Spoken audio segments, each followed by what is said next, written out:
23 दिसंबर 2023 को आप आंध्र प्रदेश गए तो सुर्खियां नए सिरे से सजी। हैदराबाद से एक फ्लाइट में टीडीपी महासचिव नारा लोकेश के साथ आप विजयवाड़ा की तरफ गए थे। नहीं, विजयवाड़ा गए थे, चंद्रबाबू नायडू से मिलने गए थे। जी जी।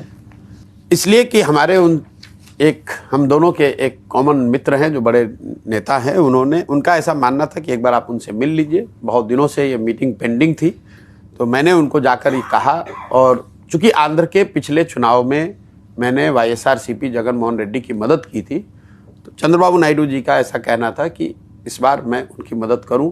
मैंने जाकर मिलकर ये बात स्पष्ट कर दी कि मैंने वो काम छोड़ दिया है, मैं वो काम कर नहीं सकता हूं और मेरी आंध्र के चुनाव में कोई भूमिका नहीं है, ना उनके पक्ष में ना किसी के विपक्ष में।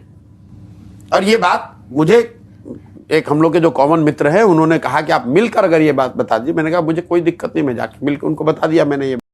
23 दिसंबर 2023 को आप आंध्र प्रदेश गए तो सुर्खियां नए सिरे से सजी। हैदराबाद से एक फ्लाइट में टीडीपी महासचिव नारा लोकेश के साथ आप विजयवाड़ा की तरफ गए थे। नहीं, विजयवाड़ा गए थे, चंद्रबाबू नायडू से मिलने गए थे। जी जी।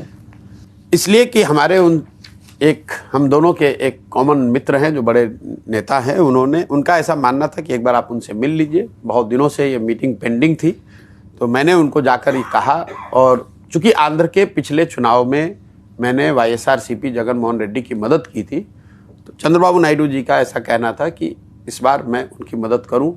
मैंने जाकर मिलकर ये बात स्पष्ट कर दी कि मैंने वो काम छोड़ दिया है, मैं वो काम कर नहीं सकता हूं और मेरी आंध्र के चुनाव में कोई भूमिका नहीं है, ना उनके पक्ष में ना किसी के विपक्ष में। और ये बात मुझे एक हम लोग के जो कॉमन मित्र हैं उन्होंने कहा कि आप मिलकर अगर ये बात बता दीजिए। मैंने कहा मुझे कोई दिक्कत नहीं, मैं जाके मिलकर उनको बता दिया मैंने ये।